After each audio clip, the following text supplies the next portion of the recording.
Vakar, draugi, prieks redzēt daudz sejas, prieks, ka nenosalāt. Esot tikai kā 2 nosaluši, noticējuši zaļajam kursam un atslēgušies no fosilās enerģijas, bet tas bija vidzemes augstienē, kur bija -30. Tad sākšu ar to, par ko tad mēs sapņojam atmodas laikā un Latvijas neatkarības atjaunošanas laikā. Mēs sapņojam atgriezties pirmskara Eiropā atmodas laikā. Mēs gribējām aizbraukt uz Berlīni, mēs gribējām aizbraukt uz Parīzi, vai vidusjūras piekrasti, vai uz Provansu. Mēs bijām dzirdējuši no saviem pasniedzējiem Mākslas akadēmijā, studēja arhitektūru, kā Strunke brauc uz Romu, kā Beļcova un viņas arī meita mākslinieks stāstīja, pie vidusjūras brauc uz Ārlu, zināt, kur tas mākslinieks, kas ausi nogrieza, ka Elies brauc uz Beļģiju, un tas bija tāds sapnis, ko mēs tā kā nevarējām realizēt. Dažiem vecāki bija turīgāki, teiksim, varbūt vecais tēvs bija kāds uzņēmējs, un tad viņi tā, lai pārāk skaļi, visi nedzird, viņi stāstīja, ka viņiem vecais tēvs esot stāstījis, ka Latvijā esot bijuši tā saucamie zilie guļamvagoni uz Briseli un uz Ostendi, līdz Lamanšam, un tad varēja aizbraukt uz Londonu bez pārsēšanās. Un es paskatījos tagad Rail Baltica mājaslapā un izrādās, ka 1 gadu pēc brīvības kara, jau 21. gadā, tika atklāta līnija uz Ostendi, Rīga Ostendi. Un tie nebija kaut kādi vagoni, tie bija tie paši starptautiskās guļamvagonu sabiedrības vagoni, kas brauca savā laikā Austrumekspresī. Visi ir lasījuši Agats Kristi, vai filmu redzējuši. Un viņi sāka 19. gadsimta beigās kursēt uz Pēterburgu. Un pēc tam tā kā bija tā padomu revolūcija. Ziemeļu ekspresu galamērķis bija Rīga, bet to tā nereklamēja pārāk. Jā. Atjaunojot neatkarību, protams, nāca tāds prozaiskāks lietas padomu karaspēks. Latvijai vajadzēja iestāties Eiropas padomē, nevis Eiropas Savienībā. Tur Krievija stāstīja, ka ko jums tur sapņot, viņi tur uzstājās. Un tad jau parādījās tās runas, ka acīm redzot ne tikai NATO, bet mūsu nākotnē ir Eiropas Savienībā. Ko mēs zinājām par Eiropas Savienību? Jau parādījās daži raksti. Mēs zinājām varbūt 1950. gada 9. maija to paziņojumu par Eiropas kopienas veidošanu, kuru sagatavoja Šumans un Adenauers. Un tad varēja atrast varbūt kaut kādu Šumana citātus. Es te vienu paņēmu. Un Šumans rakstīja, viņam vairākas grāmatas ir sarakstītas arī latviski ļoti labi par Šumanu, kaut kāds 10 gadus atpakaļ iznāca. Bet viņa tāds citāts bija, ka Eiropas vispārējā sūtība, Eiropa ir demokrātijas šūpulis un sargs, demokrātija radusies pateicoties kristietībai, tā piedzima dienā, kad cilvēks tika aicināts savu laicīgai dzīvē īstenot cilvēku personas cieņu, individuālā brīvībā, ievērot katru tiesības, un pret visiem izturoties ar brālīgu mīlestību. Eiropa ir savu likteņa noteicēja un tālāk nācija kā prioritāte. Politiskā vienotība nenozīmē tautas absorbēšanu, politiskā integrācija nenozīmē atteikšanos no nacionālās suverenitātes, saikne, kas vieno Eiropu neizraisa Eirozemes noliekšanu. Mēs visi nopriecājāmies, tad no padomu savienības ārā, tur mēs negribējām ar čečeniem, ar dagestaņiem, ar uzbekiem, ar tuviešiem. Vienā valstī mēs domājam, tā pavisam cita savienība. Mēs taču arī gribam uz Eiropas Savienību. Tā kā tas bija tāds samērā patīkams. Varbūt citāts vai mūsu informētība.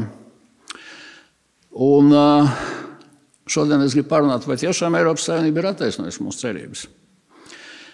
Bet šodienas ideja, tā nelaime, ir ļoti mainījusies, un Eiropas Savienība soli pa solim pārvērš vienotā unificētā valstī, ko vada vēlētāji neievēlēti komisāri, un Eiropas parlaments, kas de facto nepilda savas funkcijas tā, kā demokrātiskā institūcija tas būtu jādara. Kas tad to saka? To saka Eiropas deputāts no Polijas, Rišards Legutko, slavens tagad YouTube video, kas ceļo apkārt, jūs varat šo te apskatīties viņu uzrunu, un viņš turpina.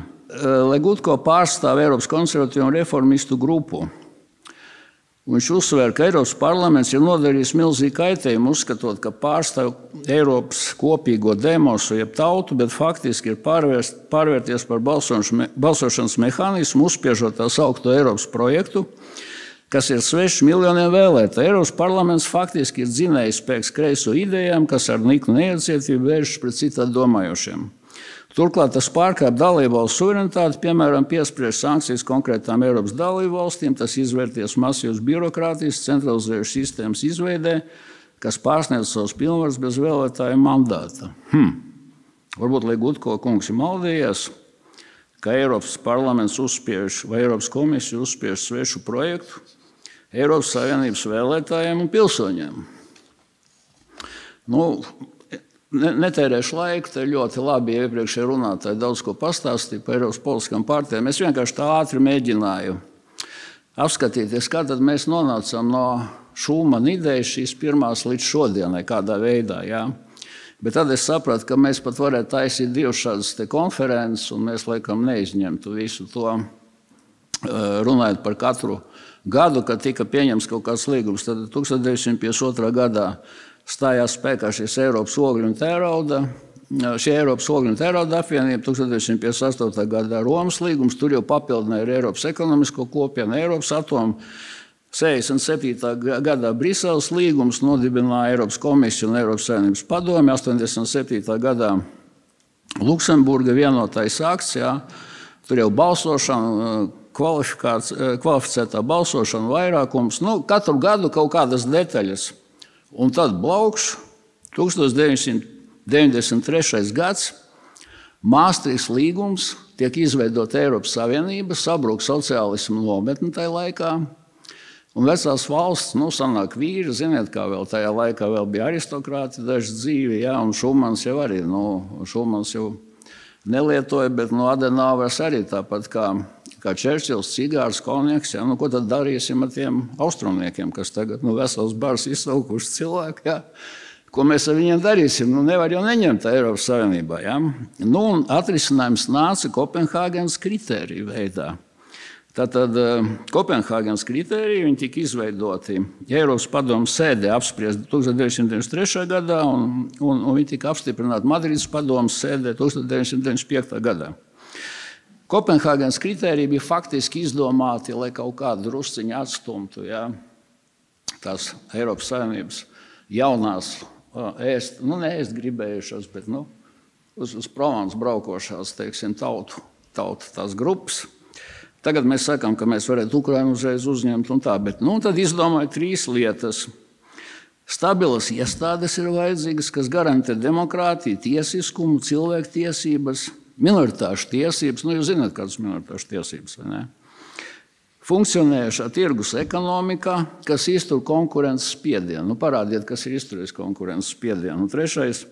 spēja uzņemties dalībvalstu pienākumus, standartus, politiku, kas veido Eiropas Savienības tiesību aktu kopumu, politiskās, ekonomiskās un monetārās savienības mērķu ievērošanas. Protams, tur jau neizskatās, kas tad pieņems tās tiesiskās likumus, kas mums būs jāievēro, jo principā jau nekas nav mainījies ar Eiropas Savienību, un mēs vienmēr atceramies, runājot, piemēram, starptautiskām tiesībām, kā starptautiskās tiesības ir lielo tautu tiesības un mazo valstu pienākumi.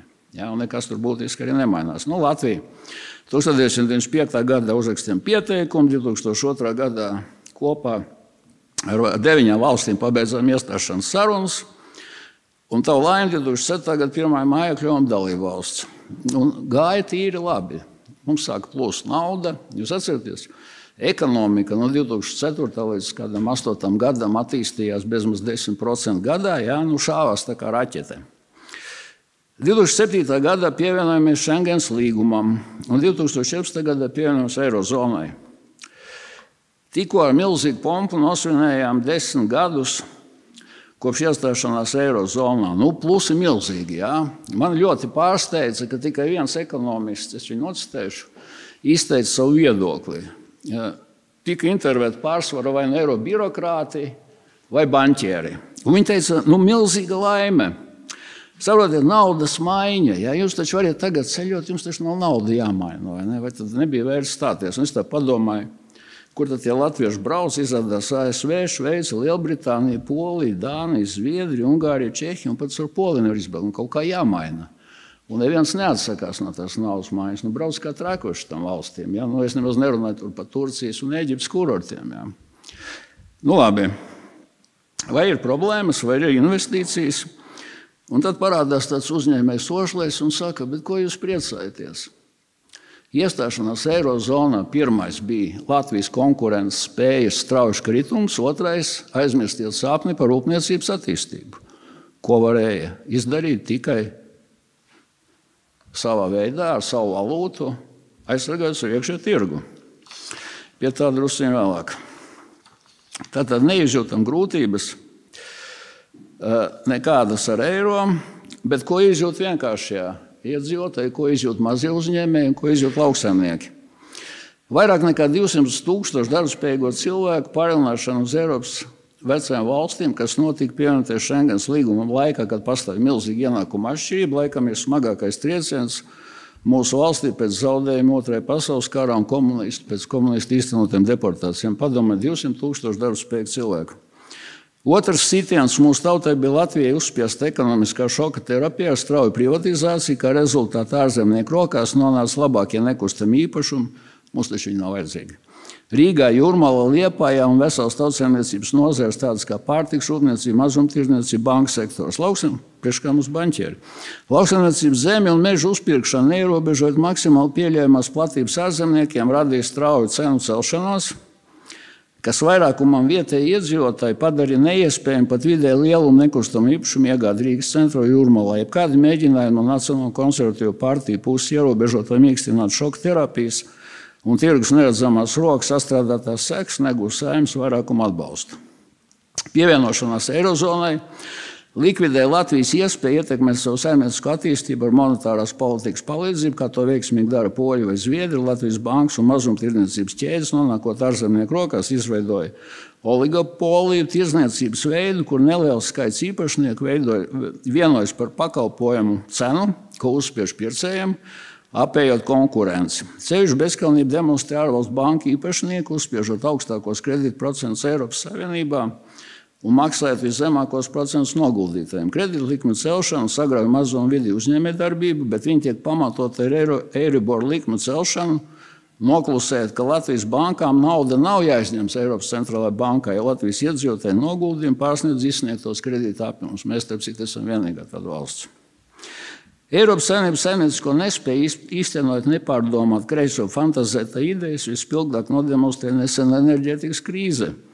Latvija ar savu Inčkalnu gāzes krātuvi 3 hesiem, 2 jaudīgām tecas miljoniem kubikmetru neizmantotas koksnes un kūdras varētu desmitiem, ja ne simtiem gadu uzturēt zemākās cenas elektrība un apkure Eiropā, bet tā vietā mēs saņemam lielāko cenu kāpumu. Par Eirozonu tas tā kā augsta ūdens šals bija filma, es nezinu, vai jūs redzējāt, tā bija, man liekas, pirms nedēļas par eiro valūtas, ieviešanu. Par eiro.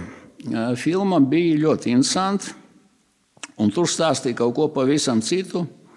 Vācijai esot pārpalikums, ka mēs zinām, vienīgai no Eiropas Savienībā ar tik liels pārpalikums tirdzniecības bilance bija vairāk kā 7%. Un Vācija saskārās 70. gadu beigās, 80. gados ar nepārtrauktu produkcijas pārdošanas problēmu, sevišķi autorūpniecībā, un tur filmā ļoti labi pateica, tāpēc, ka tad, kad Vācija radīja jaunu modeli, Itālija, kas raža automobīļus, un Spānija un Francija parasti devalvēja pa kādiem 500% savu valūtu. Tā kā jaunais modelis aizgāja tur, viņš jau bija kļuvis dārgāks. Un tas tā notracināja ne tikai arī autoražotājs, bet, teiksim, Vācijas uzņēmējs, ka viņi sāka spiest starptautiskās sanāksmēs un bija jāizveido nepieciešama vienota valūta, lai nacionālas valstis nevarētu pārliecinoši aizstāvēt savu tirgu. Tad tas bija globālo uzņēmumu spiediens, globalizētu uzņēmumu spiediens pret tām valstīm, kuras vēl mēģināja kaut kādā veidā aizstāvēt savu tirgu, un tāpēc arī Maastrichts līgumā bija stingri nolēmts, ja veidot šo kopējo valūtu, Eiropas Savienības nosaukums tika pieņemts kopienu vietā, un bija jāparaksta, teiksim, visās tajos pievienošanas dokumentos, kad valsts ieviesīja šo vienoto valūtu, lai neiedomātos aizsargāt savu tirgu, bet tur nebija termiņu, tāpēc Polija saka, mēs nevaram no tā teikties. Man bija iespēja 2 reizes būt uz viņu Centrāla Eiropas ekonomikas fórumiem, un runājot ar Centrālās bankas prezidentu, viņš tā smaidīja. Kad es prasīju, kad tad jūs iestāsieties Eirozonā, viņš tā smaidīja, un es atcerējos Sibelius. Ja jūs zināt, Sibelius, kad uzrakstīja tādu izcilu skaņdarbu, kas ir bijuši Helsinkos, tur ir tāda centrā tāda augsta celtne, un augšēji slavens restorāns no 30 gadiem. Un tad vienmēr viņi gāja atzīmēt, jā. Un 5 no rīta, kad sieva viņam zvanīja, tad viņa slavenais teiciens bija, vai es tev kāds pareģis, lai es pateiktu, kad es iešu mājās, jā. Un poļiem apmēram tāpat, kad viņam prasa, kad jūs Eirozonai pievienosieties, jā. Viņš saka, mēs jau nezinām, jā. Nekad. Patiesībā faktiski ļoti labi apzinājās Margaret Thatcher, kas bija, atcerieties, 80. gadu beigās Britu premjera. Viņa saprata un kategoriski iebilda, jo uzskatīja, ka jāsaglabā ir Eiropas valūtas vienība, ECU, kas bija tad, ko izveidoja kā bezskaidrs naudu valstu norēķiniem, bet Thatcher uzskatīja, jāsaglabā nacionālās valūtas, kas svārstās pret šo Eiropas valūtas vienību. Tik ilgi, kamēr netiks izlīdzināts atšķirības starp Eiropas bagātākajām valstīm un, teiksim, jaunajām valstīm, kas pievienosies, vai trūcīgākajām valstīm. Ja? Thatcher nekavējoši tika konservatīvu partijas kongresā noņemt. Jūs ziniet, ka Anglijas premjers, viņš jau nesaucās premjers, viņš ir valsts kases pirmais lords, un viņu ievēl partijas kongresā. Ja? Nomainīja Meidžers, kurš bija apsolījis ieviest šo eiro, bet tad nāca Soros ar savu spekulāciju, nokrita mārciņu un šī iestāšanās izjuka. Tad labi. Eiro 10. gada diena. Kādas sekas bez tā, ko teica Ošlejs, bija? Es te palūdzu dažiem ekonomistiem izteikt savu viedokli, un es nesaukšu viņu vārdus te. Man kādi 3 ir uzrakstījuši, es apkopoju, ja, apkopoju šo viņu rakstīto un mēģināšu tā ātri pabeigt, cik man tur vēl ir palicis laiks. 10 minūtes. 5 labi, ļoti ātri. Ja godīgi Latvija nebija gatava savu nacionālo valūtu izmantot arī pirms tam valdību un īpaši Latvijas bankai, tad drīzāk kalpoja kā nacionāla lepnuma simbols, nevis līdzīgas ekonomikas finanšu sistēmas regulēšana. Citēšu, ko šī sakarā rakstīja Latvijas 2008.–2010. gada finanšu krīzes laikā, piemēram, viens ekonomists, ka tieši brīdī, kad Latvijas ekonomika atradās brīvā kritienā, ārējais tirgus Latvijas precēm pakalpojumu kļuva gandrīz nepieejams nesamērīgi augstā lata kursa dēļ attiecībā pret vairumu kaimiņu valstu, kuras atrodas gandrīz nepārtraukta devalvācijas procesā. Lats ir pārvērtēts arī attiecībā pret eiro, pie kura tas piesaistīts. Rezultātā mēs pašlaik nevis atrodamies pārējais procesā uz jaunu ekonomisko ciklu, bet pat ar visu ārvalstu palīdzību būvējam ceļu kaut kur uz pazemi. Polijas lauksaimniecības produkcijas eksports, dārzeņu, piena un gaļas produktu Eirozonā 4 reizes pārsniedz Latvijas eksportu uz Poliju. Vienu te pašu produkciju, ja poļi tagad eksportē 4 reizes vairāk, kā mēs pie viņiem. To, ka Latvijas ekonomika saskarsies nopietnām problēmām, ka esam pamatīgā krīzē, to sapratuši daudziem lēmumu pieņēmējiem, bija naiva ticība, ka Lata nomaņa ir eiro, vai tikai gatavošanās visas problēmas, kā ar buru drīz atrisinās. Bija pieņemams vairuma Eiropas valstu ieviestais tā sauktais iekšējās devalvācijas plāns, kā valūtas devalvācijas alternatīva. Tas nozīmē izmaksu samazināšanu tautsēmniecību, ierobežot darba apmaksas kāpumu, samazinot valsts un pašvaldību budžeta izdevumus, veicot struktūrālas reformas un tam līdzīgi ar mēģi padarīt valsts ekonomiku ārējā tirgu konkurentspējīgu. Teorētiski šāda konkurentspēja darbojās, taču soli par solim ilgtermiņā, kā piemēram Vācija, kas to veids pakāpeniski. Turpretī Latvijā tas notika pašā krīzes karstumā, novēlot nemākulīgi galvenokārt uz mehānisku valsts budžeta izmaksu samazināšanas. Valsts finanses lielāko daļu, ap 2/3 veido izdevumu samazināšanu, 1/3 nodokļu paaugstināšanu. Kāds bija rezultāts? Līdz krīzei vāji uzraudzītās bankas arī krasi samazināja uzblīdušos kreditēšanas apjomus, atsauca izsniegtos kredītus, palikušajiem ievērojami paaugstināja procentu likmes. Tas piespieda vairumu uzņēmumu apcirpt izmaksas, iesaldējot pasūtījumu izpildu un atlaižot strādājošo. Bezdarba līmenis 2007. gadā no 5%, 2009. 10. gadā palielinājās līdz 21%. Negatīvais, tas radīja milzu iedzīvotāju emigrācijas vilni. Negatīvais iedzīvotājs starptautiskās migrācijas saldo, kas pirms krīzes jau bija gandrīz neitrāls, 2009. 2010. gadā četkāršojās. Un pastiprināta emigrācija turpinājās arī nākamos pēckrīzes gados, jau pēc inerces, kad pēc īsa ārvalstu kredītu uzpumpēt ekonomikas uzrāvienu, ko daži nosauc par veiksmes stāstu, iestājas lienošs attīstības temps, jeb depresija, neskatoties uz dažādiem ekonomikas stimulēšanas pasākumiem, darba roku trūkums jau kļuva arvien jūtamāks.